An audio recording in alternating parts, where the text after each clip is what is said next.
Years passed, but the memory of that summer haircut never faded.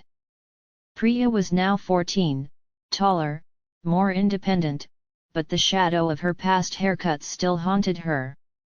Each year, as summer approached, she felt a familiar sense of dread. She had grown her hair long again, shoulder length, silky and thick. But she knew it wouldn't last. Her mother still controlled her hair, just as she controlled so many other things in Priya's life. School, studies, curfews, everything was dictated by rules. But hair felt personal. And Priya wanted control. The final argument. One evening, as she sat on the floor braiding her hair, her mother walked in. "It's time for a haircut," she announced casually, folding freshly ironed clothes. Priya's heart clenched. "Amma, no," she said firmly. "I like my hair this length." Her mother sighed. "Priya, you know it's too hot in summer. It's better if you keep it short. You always look neat with short hair." Priya gritted her teeth. "But I don't want to. It's my hair." Her mother frowned. "Don't argue. We'll go this weekend." Priya felt the heat rise to her cheeks. She was tired of this. Tired of being told what to do with her own hair. That night, as she lay in bed, staring at the ceiling, a rebellious thought entered her mind. What if I cut it myself? It was a wild idea. A dangerous one. But the more she thought about it, the more she wanted to do it. She wanted to prove a point. She wanted to make the decision before her mother did. The plan. The next afternoon, when she got home from school, the house was empty. Her parents were out shopping. This was her chance. She hurried to the bathroom, locking the door behind her. Her heart pounded as she stared at her reflection in the mirror. Her dark, straight hair rested just past her shoulders. Slowly, she ran her fingers through it, imagining what it would feel like shorter. A nervous excitement buzzed through her. She reached for the scissors from the small drawer under the sink. They were sharp. Her mother used them for cutting fabric. Priya took a deep breath and held them up to her hair. No turning back now. She grabbed a thick handful of hair and pulled it forward. The scissors felt heavy in her hands. She positioned them just below her chin and squeezed. Snip! A large chunk of hair dropped into the sink. Her hands trembled. Her breath hitched. She stared at the severed strands, dark and glossy against the white porcelain. She reached up and touched the uneven ends. It was shorter than she had expected, jagged and rough.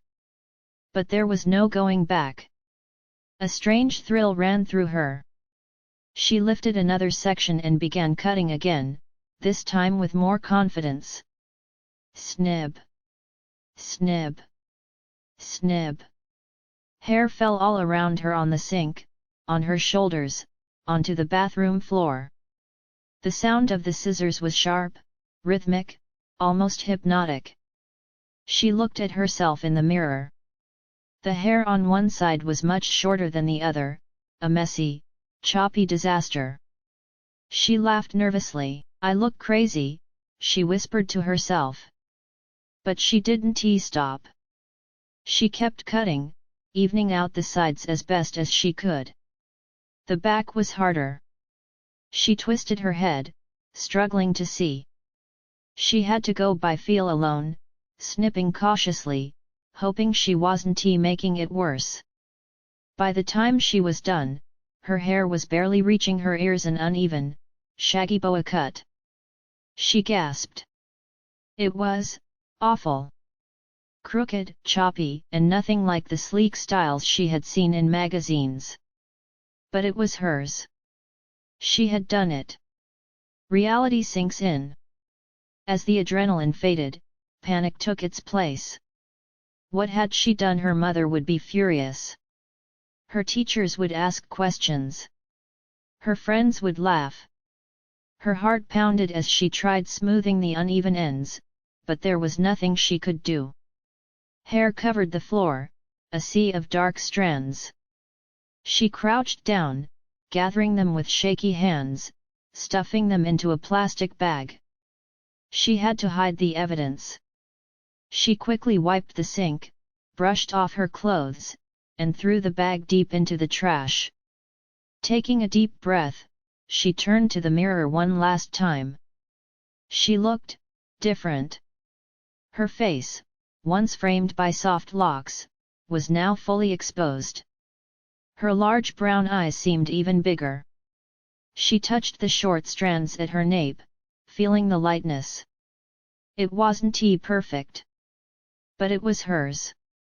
The aftermath. That evening, she avoided her mother as much as possible, keeping her head down, answering in short replies. But she couldn't hide forever. At dinner, her mother finally noticed. "Priya, what happened to your hair?" Priya swallowed hard. I cut it myself." Her mother's eyes widened. "You did what?" Her father looked up from his plate, frowning. "Why would you do that?" Priya took a deep breath. "Because I wanted to. I didn't want to go to the salon again. I wanted to cut it on my own terms." Her mother was speechless. For the first time in years, Priya had made a decision about her own hair without asking, without permission. Her mother sighed, shaking her head. "It's uneven. We'll have to get it fixed tomorrow." But Priya didn't care. She had done it herself. And that was all that mattered. The school reactions. The next day at school, Priya braced herself for the teasing. And, as expected, it came. "Did you lose a bet? Why is it so uneven? Looks like a rat chewed your hair." She felt her cheeks heat up. But unlike before, she didn't lower her head in shame. Instead, she smirked. "Yeah, well, I did it myself. So I guess I'm my own barber now." Her friends stared. Some laughed. Some rolled their eyes. But for the first time, Priya didn't feel embarrassed. She felt powerful. She had done something reckless, something bold. And even if the haircut wasn't perfect, she had made the choice. And that felt good. A new chapter. That night, as she sat in front of the mirror, running her fingers through her short hair, she smiled. Her mother had taken her to a salon after school, where the barber had evened it out, shaping it into a proper pixie cut. It looked neater now, still short, but stylish.